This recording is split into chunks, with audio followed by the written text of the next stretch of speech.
This is CES Tech Talk. I'm James Kotecki, bringing you one of my favorite C-Space studio interviews from CES 2024. I had a lot of great conversations in Las Vegas, and I know you're going to like this one, so enjoy.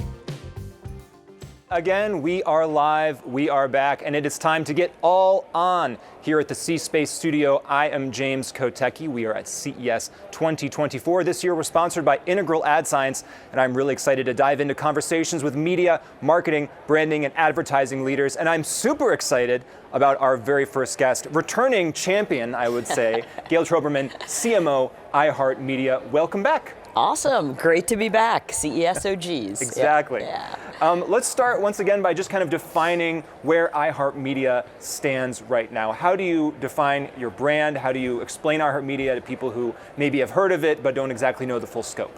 Sure. So iHeartMedia, we like to think of ourselves not as a media company, but as an access company.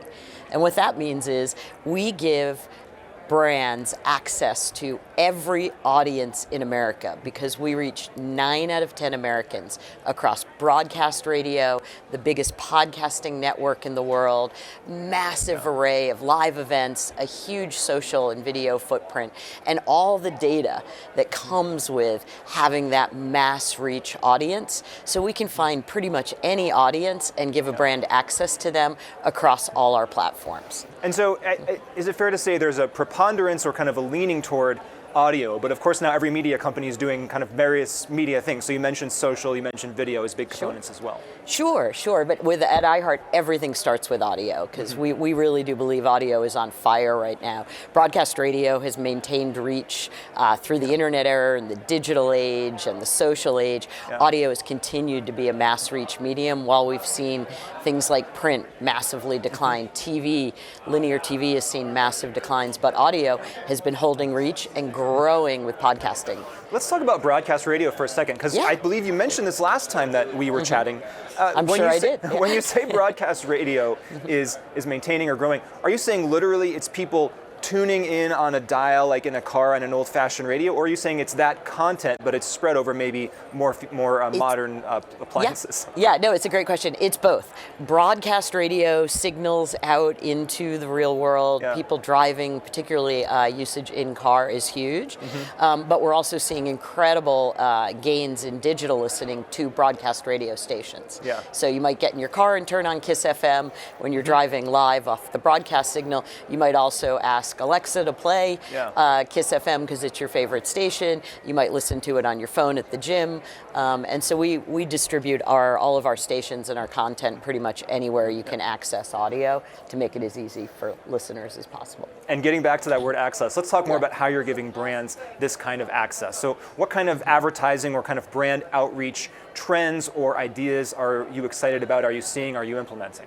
Well, obviously the biggest trend that's exciting for us is just the massive growth in podcasting over the last 2 years. I believe I saw some Nielsen predictions that podcasting is going to double again in 2024. Wow.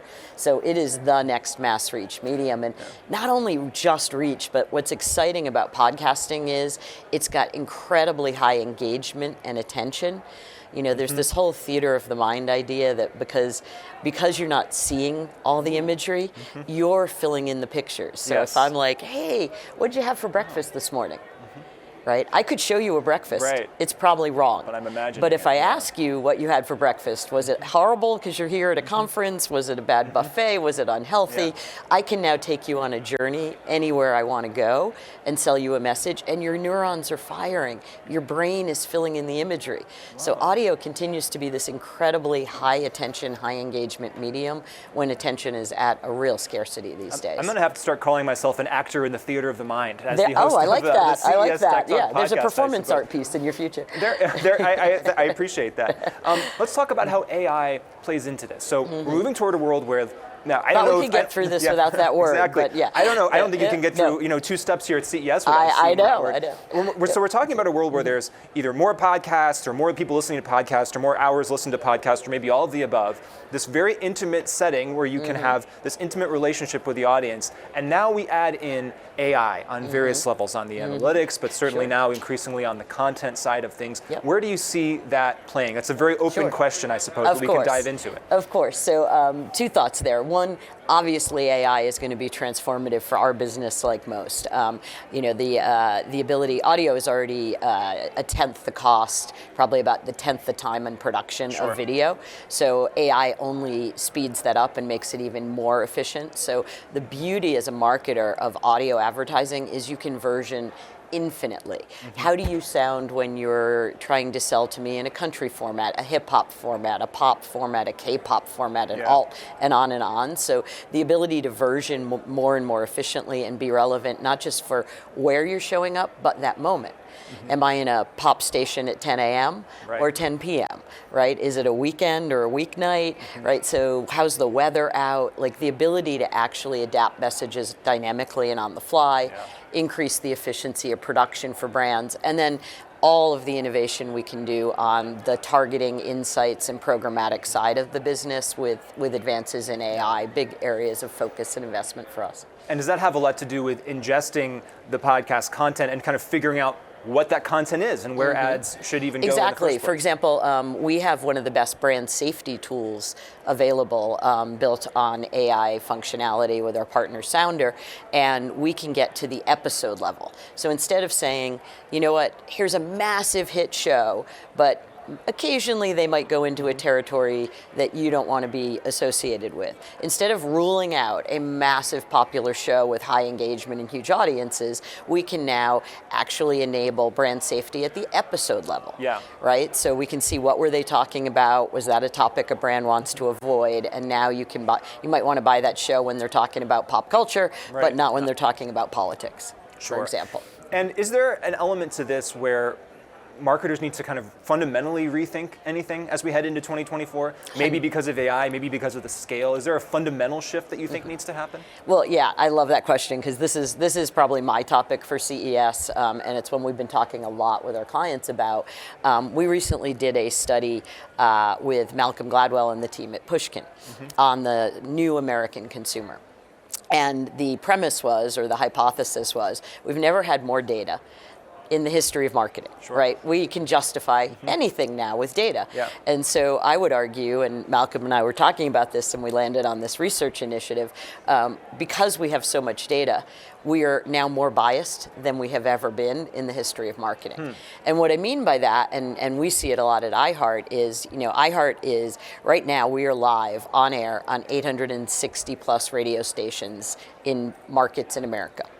And we are having a live human conversation, unscripted, real, messy, human, and yet marketers are here talking about AI and what's next and the future. And I think sometimes marketers, what we found was we did the exact same study of real American consumers and marketers. To figure out what was different about our views, our habits, our behaviors, our beliefs, our values, and they are so different, right? For example, if we were here a year or so ago, I'm sure we talked about NFTs. 40% of Americans have still not heard of an NFT. Let alone bought one. Right, exactly. And so sometimes I think we're getting too far ahead of our consumers and we live in our marketer bubble, right? I think some interesting numbers, like half of Americans haven't heard of an Aperol Spritz. But 0% of marketers are unaware of Aperol Spritzes, right? Simple things. Wow, these are some damning stats here. Exactly. And I think it's just a good wake-up call, particularly in the beginning of the year and particularly CES, which is don't miss the consumers in the real world and their habits and their behaviors, right? What are they doing and how are you going to reach them and be relevant to them? Because I think as marketers, sometimes we spend too much time marketing to us, doing the things we think are cool and next and sexy, and that's great. There's room for innovation and experimentation. But if you're missing real America, you're not going to grow. And I think that's a huge message for us. And such a challenge to figure out how to pop that bubble. As you said, there's data to justify anything pretty that much you anything, maybe want right? to do. If you want to justify your Aperol Spritzes at 3 p.m., you can do that. So let's talk about the real world in terms of live events. In the closing moments of this conversation here, I'd love to just get a quick snapshot of where iHeartMedia is at with live events and maybe how technology might push that forward in the next coming years. Sure. Live events is a phenomenal part of our business. It's where you really feel the access we give to consumers and the once-in-a-lifetime experiences we create. Just coming off the Jingle Ball tour, for example, 12 markets, just phenomenal shows, and the amount of joy and energy in those rooms.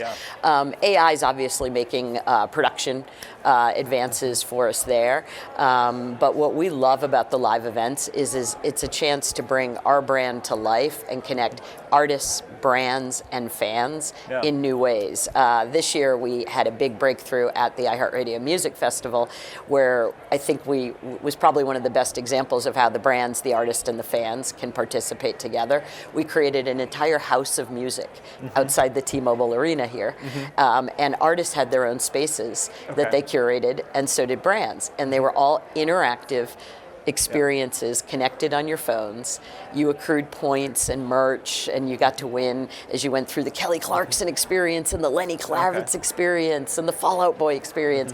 And it was just a beautiful opportunity to see the creativity the artists could bring, not just on the stage performing, but before the show, after the show. I mean, people spent hours there, and they got even closer to their favorite artists in new ways through these interactive experiences.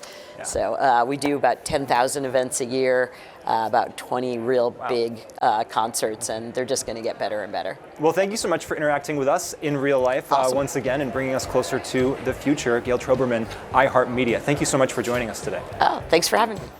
Well, I hope you enjoyed that conversation from CES 2024. That's our show for now, but there's always more tech to talk about. Hit that YouTube subscribe button, leave a comment, follow us on Spotify, Apple Podcasts, iHeartMedia, or wherever you're getting this show. And get more CES at ces.tech. That's ces.tech. I'm James Kotecki, talking tech on CES Tech Talk.